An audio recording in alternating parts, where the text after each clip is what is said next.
ከመናኸሪያ ሬዲዮ 99.1 የሚተላለፍላችሁን የዕለተ አርቡን የነሐሴ 8 2018 ዓ.ም የመናኸሪያ ማረፊያ ጧት መሰናዷችንን ነው። አሁን ሰዓቱ ወቅታዊ በክፍል አንድ ወቅታዊ ስፖርታዊ መረጃዎችን የምንሰማበት ነው። ለዚህም ደግሞ ሚካኤል ደጀኔ እዚህ ስቱዲዮ ተገኝቷል። ሚካኤል እንኳን ደህና መጣ። እንደምን አደርክ? አለን ሸምሲያ እንደምናላችሁ ብያለሁ። አድማጮችን ደህና አድሬያለሁ። ምን ጉዳዮችን ይዘናል? አንዳንድ ነጥቦችን አንሳለን። በክፍል አንድ ከያዝናቸው ጉዳዮች መካከል በዋነኝነት ትላንትና እዚሁ ሃርመኒ ሆቴል ላይ የነበረ ጋዜጣዊ መግለጫ ነበር። በጋዜጣዊ መግለጫ ሲሆን ጠቅላላ ጉባኤ በሚል ይስተካከል ሚዲያዎችም ግን ተገኝተውበታል። ከቦክስ ፌዴሬሽን ጋር በተያያዘ አቶ ኢያሱ ወሰን ለቀጣዮቹ 4 ዓመታት የቦክስ ፌዴሬሽን በኢትዮጵያ ማለት ነው የሚመሩ ይሆናል ተብሏል። ይሄ በይፋ ትላንትና ከነበረው ጠቅላላ ጉባኤ ላይ የተገኘ ስለመሆኑ መናገር ያስፈልጋል።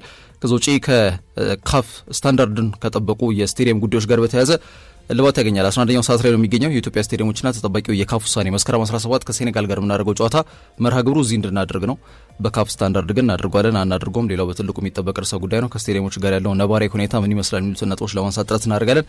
አቴክስ ፌዴሬሽን ትላንትና የሽልማት መርሃ ግብር ነበረ። ከአትሌቶች ጋር በተያያዘ ያው የተወሰኑ አትሌትና የተወሰኑ አሰልጣኞች 3 አትሌት 4 አሰልጣኝ ቀርተዋል እዛው አሜሪካ በተደረገው ከ20 ዓመት በታች አትሌቲክስ ሻምፒዮና ማለት ነው። ቢሆንም ለመጡት ደግሞ ሽልማት መርሃ ግብር ተደርጓል።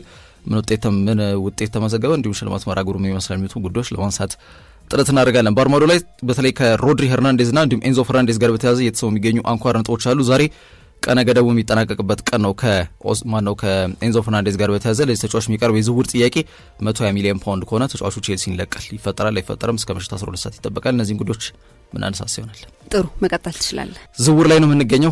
ሰዎች ለቀጣዩ ዘመን ስብስባቸውን ለማጠናከር ላቅ ባለ መንገድ ስብስባቸው የሚፈትሹበት ደካማ ጎናቸውን ለማጠናከር ጥረት የሚያደርጉበት ሰዓት ላይ ነው የሚገኙት። ከነዛ ክለቦች መካከል አንዱ አርሰናል ነው። የፕሪሚየር ሊጉን ሻምፒዮን እንደሆነ ይታወቃል። ከ2 ዓመታት በኋላ ይህን ክብር ከፍ አድርጎ አሳክተዋል።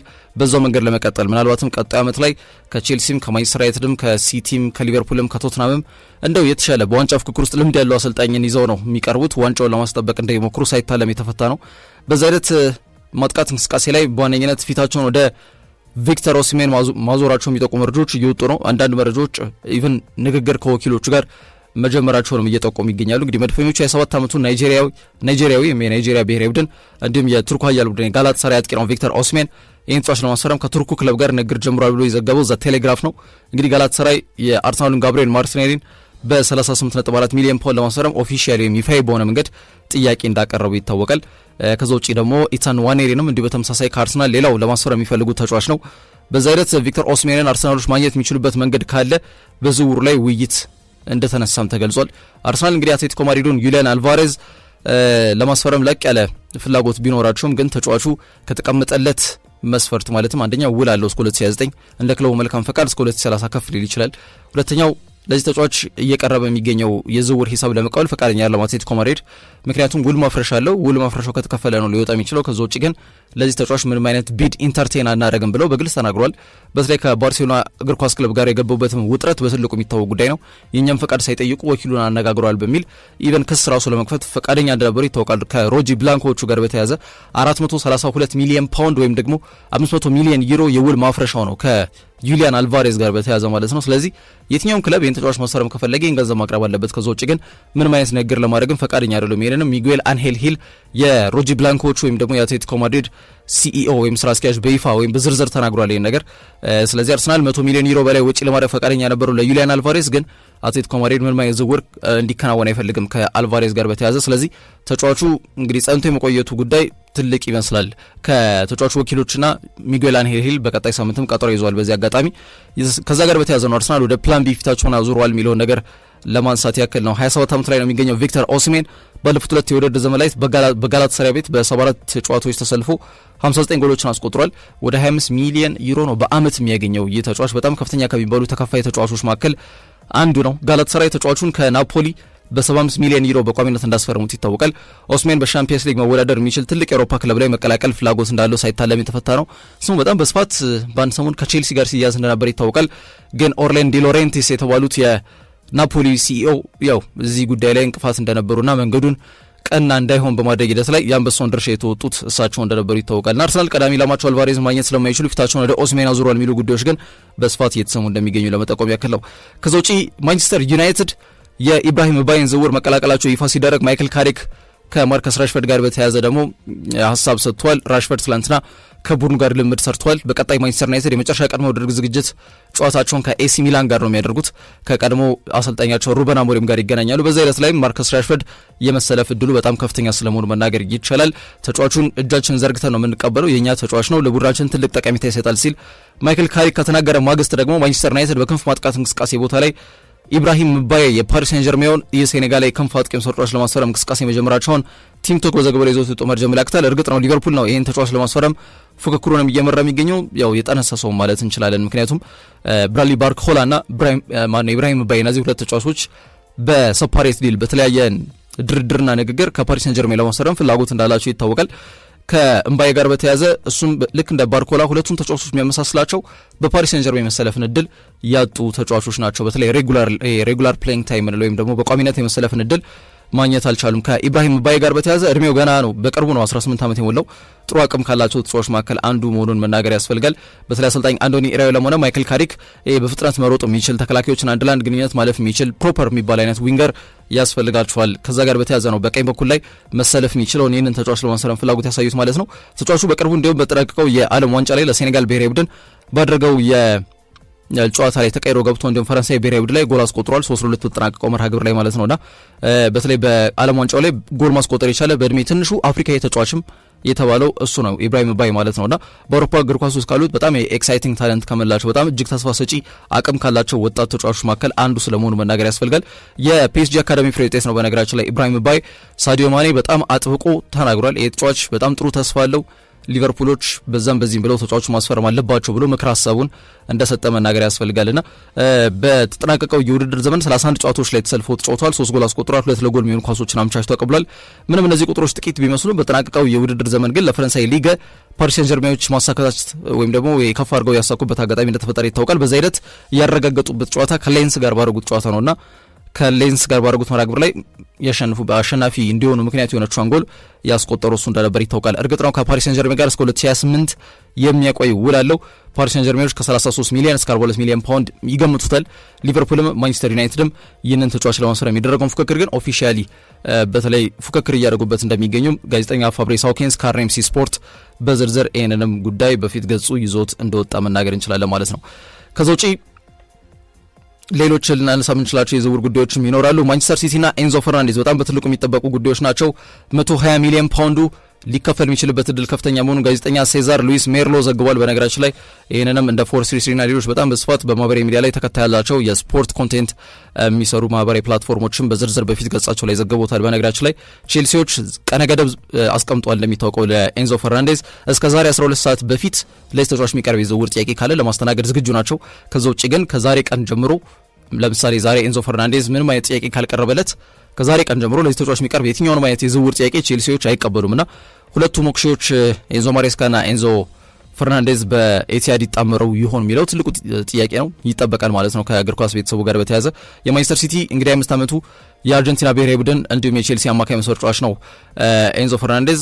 ይህን ተጫዋች ለማስፈረም ያው ሲቲዎች ፍላጎት ካሳዩ ሰነባብተዋል። ጋስቶን ኤዶል ይህን ነገር በዝርዝር ዘግቦት እንደነበር ይታወሳል። ኤንዞ ከቼልሲ ጋር እስከ 2031 የሚያቆይ የረጅም ጊዜ ውል አለው። በ2023 ጥር ወር ላይ ነበር በ107 ሚሊዮን ፓውንድ ከቤኔፊካ የመጣው። አርጀንቲና አማካይ በቼልሲ ቤት በቆየበት በሁሉ ምድሮች 118 ጨዋታ ላይ ተሰልፎ ተጫውቷል። 19 ጎል አስቆጥሯል። 19 ኳስ አመቻችቶ አቀብሏል። በፕሪሚየር ሊጉ ብቻ ከተመለከትን በ85 ጨዋታ 13 ጎል ያስቆጠረ ተጫዋች ነው። ለእንግሊዝ ክለብ ወይም ደግሞ ለቼልሲ ወደ ምዕራብ ለንደን ከተዘዋወረበት ጊዜ አንስቶ ሻምፒየንስ ሊግ ላይ፣ ኤፍኤ ካፕ ላይ፣ እንግሊዝ ሊግ ካፕ ላይ ጎሎቹን አስቆጥሯል። ከሲቲ አሰልጣኝ ወይም ከሞክሼው ኤንዞ ጋር ደግሞ ጥሩ ተግባቦት እንደነበራቸው መናገር ያስፈልጋል። በነገራችን ላይ ኤንዞ ማሬስካ ጣሊያናዊ ብቻም ሳይሆን ስፔንኛ ማቀላጠፍ ይናገራል። ስፔን ደግሞ ያው አርጀንቲና ቀኝ ገዝታለች። ስለዚህ ማርኮ ኩሪያ፣ ኤንዞ ፈርናንዴዝ፣ ኤንዞ ማሬስካ ጥሩ ተግባቦት እንደነበራቸው መናገር ያስፈልጋል። አርጀንቲና ብሔራዊ ቡድን በ34 ጨዋታ ተሰልፎ እንግዲህ 4 ጎል ያስቆጠረ ከሀገሩ ጋር 2022 የዓለም ዋንጫን ያሳካ እንዲሁም ደግሞ ከቼልሲን ከተቀላቀለ በኋላ ደግሞ የክለቦች ሶስተኛ እርከን የሚሰጠው የውድድር ምዕራፍ ነው የኮንፈረንስ ሊግ እንዲሁም ደግሞ የክለቦች ዓለም ዋንጫንም ከፍ አድርጎ ያሳካ ተጫዋች ነውና ምናልባትም ደግሞ ዛሬ አመሻሽ በፊት 120 ሚሊዮን ፓውንድ ያቀረቡት ጥያቄ ነው። ይህ ጥያቄ በማንቸስተር ሲቲ ይቀርባል አይቀርም የሚለው ጉዳይ በጣም በትልቁ አጓጊ ሆኖ የሚቀጥል ይሆናል። ከቀረበ ይቆያል፣ ካልቀረበ ግን ክለቡን ለቆ የሚወጣበት እድል በጣም ከፍተኛ ስለመሆኑ መናገር እንችላለን። አሰልጣኝ ጃቪ አሎንሶ አንዳንድ ተጫዋቾች በተለይ ሙሉ ሀሳባቸው እዛው ክለብ ላይ መቆየቱ ማረጋገጥ ይፈልጋል፣ ካልሆነ ግን አብሮ መስራት እንደማይፈልግ ገና አሰልጣኝ ሆኖ በተሾመበት ጊዜ ላይ ያነሳቸው ነጥቦች ናቸውና አርጀንቲና ጋዜጠኛ ጋስቶን ኤዱል የማንቸስተር ሲቲ ፍላጎትን አልደበቀም። ክለቡ ይፋ በሆነ መንገድ ይህንን ገንዘብ ከ12 ሰዓት በፊት ያቀርበዋል አያቀርበው የሚለው ጉዳይ ይጠበቃል ማለት ያክል ነው። ኦሪገን ላይ የተደረገው የዓለም አትሌቲክስ ሻምፒዮና ላይ የተሳተፈውና ሳይሟላ የተመለሰው የኢትዮጵያ አትሌቲክስ ልዑክ ቡድን ያው ሀገሩ እንደገባ ይታወቃል። ከዛ ጋር በተያያዘ የገንዘብ ሽልማት ተበርክቷል ከአትሌቲክስ ፌዴሬሽን። የአየር መንገድ አቀባበል በኋላ በቀኒሳ ሆቴል በተካሄደው ፕሮግራም ላይ ለአትሌቶችና ለልዑክ አባላት የገንዘብ ሽልማት ከፌዴሬሽኑ ፕሬዚዳንቶች ተበርክቷል። የወርቅ ሜዳሊያ ለመጡ 40 ሺህ ብር፣ የብር ሜዳሊያ ለመጡ 25 ሺህ ብር እንዲሁም የናስ ሜዳሊያ ለመጡ ደግሞ 15 ሺህ ብር ተሸልመዋል። ያው ሌሎች አትሌቶች ደግሞ የ5 ሺህ ብርና የ10 ሺህ ብር ሽልማት ነው የተበረከተላቸው። በተመሳሳይ ውድድር ደግሞ ከአፍሪካ በቀዳሚነት ያጠናቀቀችው ኬንያ አትሌቲክስ ቡድን የሽልማት መርሃ ግብራቸው በይፋ ባይገለጽም የተሸለሙት የገንዘብ መጠን ግን አስቀድሟቸው ተነግሯቸው ነው ወደ ስፍራ ያቀኑት። የኬንያ መንግስት ከሁለት ሳምንት በፊት ኬንያን ወክለው በዓለም አቀፍ ውድድሮች ላይ ውጤት ለሚያስመዘግቡ አትሌቶች የሚያበረክተው የገንዘብ መጠን ከነበረው ከፍ አድርጎ በፕሬዚዳንት ዊሊያም ሩቶ በኩል ይፋ አድርጓል። በ20 ዓመት በታች አትሌቲክስ ሻምፒዮና ላይ አንደኛ ለወጡ 2.5 ሚሊዮን ብር ወደኛ ሲተመር ማለት ነው። ሁለተኛ ለወጡት 1 ሚሊዮን 870 ሺህ ብር እንዲሁም ሶስተኛ ለወጡት 1.2 ሚሊዮን ብር እንዲሸለሙ ነው የተወሰኑ ማለት ነው። ግን አዲሱ የሽልማት ተመን ይሄ በሲኒየር ደረጃ የሚደረጉ ውድድሮች የሚገቡ አትሌቶች ደግሞ የሚያገኙት የገንዘብ መጠን በ4 እጥፍ ነው ከፍ እንዳለ መናገር የምንችለው ማለት ነው። ከዛ ውጪ አቶ ኢያሱ ወሰን የኢትዮጵያ ቦክስ ፌዴሬሽን ለቀጣይ 4 ዓመታት በፕሬዚዳንትነት ይመራሉ። ኦሎምፒክ ኮሚቴ ትላንትና የነበረውን የቦክስ ፌዴሬሽን ጠቅላላ ጉባኤ ጋር በተያያዘ ያው ደብዳቤ ወጥቶ እንደነበር ይታወቃል። እንግዲህ በኦሎምፒክ ኮሚቴና በኢትዮጵያ ቦክስ ፌዴሬሽን መካከል ያለው ውጥረት አሁንም እንደቀጠለ ነው። ኢትዮጵያ ደግሞ ከቀናቶች በፊት ወርልድ ቦክሲንግ የዓለም አቀፉ የቦክስ ማህበር አባል መሆን የቻለችበት አጋጣሚ ተፈጥሮ እንደነበር ይታወቃል። የኢትዮጵያ ቦክስ ፌዴሬሽን ትላንትና 20ኛ መደበኛ ጠቅላላ ጉባኤው ነበር በሃርመኒ ሆቴል ያከናወነው። መደበኛ ጉባኤው አቶ ኢያሱ ወሰን የኢትዮጵያ ቦክስ ፌዴሬሽን ፕሬዚዳንት አድርጎ መርጧል። የኢትዮጵያ ቦክስ ፌዴሬሽን ደግሞ ትላንት ይሄ ቃለ ጉባኤ በማጽደቅ የተለያዩ አጀንዳዎች ላይ መክሯል ማለት ነው። በሌላ በኩል ፌዴሬሽኑ የቦክስ ቁሳቁስ ድጋፍ ጨምሮ ስልጠናዎችን መስጠት መቻሉ እንደ ስኬት ያነሳቸው ጉዳዮች ናቸው በአመቱ ማለት ነውና ቦክስ ስፖርትን በተሻለ መንገድ ለማስቀጠል ከክልል ከተማ አስተዳደር ጋር ቅንጅታዊ ስራዎች ይጠብቁናል የሚሉ ሀሳቦችም ተሰንዝረዋል። የፌዴሬሽኑ ፕሬዚዳንት ሆነው በ9 ድምጽ ዳግም የተመረጡት አቶ ኢያሱ ወሰን በጉባኤ ማጠቃለያ ላይ ባስተላለፉት መልእክት አዲሱ አመራር የስፖርቱን ደረጃ ለማሳደግ በቁርጠኝነት ይሰራል ብለዋል። በተለይ ደግሞ ከባህልና ስፖርት ሚኒስቴር አዲሱ የስፖርት ፖሊሲና አመራር ጋር በተያያዘ ማለት ነው እንግዲህ ብቃት ያላቸውን አትሌቶች ለማፍራትና ፌዴሬሽኑ እንግዲህ በፋይናንስ ራሱን ወደ መቻል ለማሸጋገር ያለመ ሰፊ ቀደም ያዛቸውንም አያይዘው ሀሳብ ሰጥተዋል። ከባህልና ስፖርት ሚኒስቴር ተወካይ ተገኝተዋል። አቶ ከበደ እጅጉ በስፖርት ማህበራት ሕግ መሰረት የስፖርት ማህበሩ በወቅቱ ጉባኤያቸው ማካሄድ እንዳለባቸው አስገንዝበዋል። የስፖርት ማህበራት በተሰጣቸው እውቅና መሰረት የስፖርት ማህበር የፋይናንስ አቅም ማጠናከር ደግሞ ሀገራቸውን በዓለም አቀፍ ደረጃም የሚያስጠሩ የሚወክሉ ስፖርተኞች ማፍራት ቀዳሚ ስራቸው መሆን መቻል አለበት የሚል ሀሳቦችንም ሰጥተዋል ማለት ነው። ከዛ ውጪ የስቴዲየሙን ጉዳይ ነው ማንሳት ያለብን። የኢትዮጵያ ስቴዲየሞችና ተጠባቂ የካፍ ውሳኔ ምን ይሆናል በጣም በትልቁ ይጠበቃል። የድሬዳዋና የባህር ዳር ስቴዲየሞች በካፍ የመጨረሻ ይሄ እንዴት ነው ተቀባይነት ለማግኘት 11ኛው ሰዓት ላይ ነው የሚገኙትና ዋሊዎቹ ከ5 ዓመታት በኋላ ይሄ የስደት ጉዞ አብቅቶ ህዝባቸው ፊት ይጫወታሉ የሚለው በጣም በትልቁ ይጠበቃል። የአፍሪካ እግር ኳስ አስተዳዳሪ ወይም ደግሞ የአፍሪካ እግር ኳስ ኮንፌዴሬሽን ካፍ በኢትዮጵያ ስቴዲየሞች ላይ መጨረሻ ውሳኔውን ለመወሰን ከጫፍ ደርሷል። ያንን ተከትሎ የድሬዳዋ ስቴዲየም ሜዳውና ትሪቡንን ጨምሮ የተሰሩት ስራዎች ከካታጎሪ 2 ወደ ካታጎሪ 3 የሚያሳድገውን ፈቃድ ያስገኝለታልም ተብሎ ይጠበቃል። ቀደም ብሎ ካታጎሪ 2 ጨዋታዎችን ለማስተናገድ ፈቃድ ነበረው ድሬዳዋ ስቴዲየም። ባለፉት ጥቂት ቀናት በተደረገው ግምገማ መሰረት ግን የሚጠበቀውን ደረጃ ይሁንታ ካገኘ ነው የብሔራዊ ቡድንና የክለቦች ኢንተርናሽናል የነጥብ ጨዋታ ከማስተናገድ ምንም ነገር ያገዳቸዋል ተብሎ አይጠበቅም ወይም አይገመትም። ይህንን ፈቃድ ለማግኘት በሚያስችለው መልኩ ስራዎች ሲሰሩ ቆይቷል። የካፍ ገምጋሚ ቡድን ደግሞ የመጨረሻ ይሁንታ ይሰጠዋል የሚለውን እንግዲህ ካሁን በኋላ የሚጠበቀው ርዕሰ ጉዳይ ይሆናል። በተመሳሳይ ሁኔታ የካፍ ገምጋሚ ቡድን በትናንትናው ዕለት ከፍ ባለ ጥራት እየተሰራ የሚገኘው ግዙፍ ነው የባህር ዳር ስቴዲየም ላይ ምልከታ እንደሚያደርጉም ሲገለጽ መቆየቱ አይዘነጋም። ግዙፉ ባህር ዳር ስቴዲየም በካፍ ምክር ሀሳብ መሰረት እየተሰራ የሚገኝ ሌላው የሀገሪቱ የስቴዲየም መሰረተ ልማት ነው። በዚህ ስቴዲየም ላይ የሚደረገው የግምገማ ውጤት መልካም ውጤት ወይም መልካም ምላሽን አዎንታዊ ምላሽን ይዞ ይመጣ ከሆነ የኢትዮጵያ ብሔራዊ ቡድን ከ5 ዓመት በኋላ የነጥብ ጨዋታውን በሜዳውና በደጋፊ ፊት ለማከናወን ያስችላል ማለት ነው። በወንበር 62000 ተመልካች እንዲህ ተደርጎ መስራት ላይ ነው የሚገኘው የአዲስ አበባ ስቴዲየም። እሱም ቢሆን ሌላው በካፍ ምልከታ የሚፈተሸው የመወዳደሪያ ስፍራ እንደሚሆን ይጠበቃል። የኢትዮጵያ ብሔራዊ ቡድን እንግዲህ መስከረም 17 ሲል ከሴኔጋል ጋር የሚያደርገው የአፍሪካ ዋንጫ ማጣሪያ ጨዋታ በባህር ዳር ወይም በድሬዳዋ ላይ ይከናወናል ተብሎ ይገመታል። እንግዲህ ግን ቢያንስ ካታጎሪ 3 ደረጃን ፈቃድ ማግኘት ይኖርባቸዋል ከካፍ ማለት ነው። እንደዛ ከሆነ ነው የዋሊያው ጉዞ ወይም ይሄ በስደት የመንከራተትና በስፖርት ዲፕሎማሲ በሚል በሜዳው ማድረግ ያለበትን አድቫንቴጅ መጠቀም ሳይችል ከሜዳው ውጭ የተጫወተ ውጤት የሚጠበቅበት አባዜ እልባት ሊያገኝ ይችላል። ካልሆነ ግን ያው ይሄ ነገር ይቀጥላል ማለት ነውና ምን ውጤት ይመዘገባል በተለይ ደግሞ ከካፍ ገምጋሚዎች ጋር በተያያዘ የሚለውን እየተከታተለኛ ብላ አድማጮች ምናደርስ ይሆናል። እሺ ሚካኤል፣ ለወቅታዊ ስፖርታዊ መረጃዎች ከልብ አመሰግናለሁ።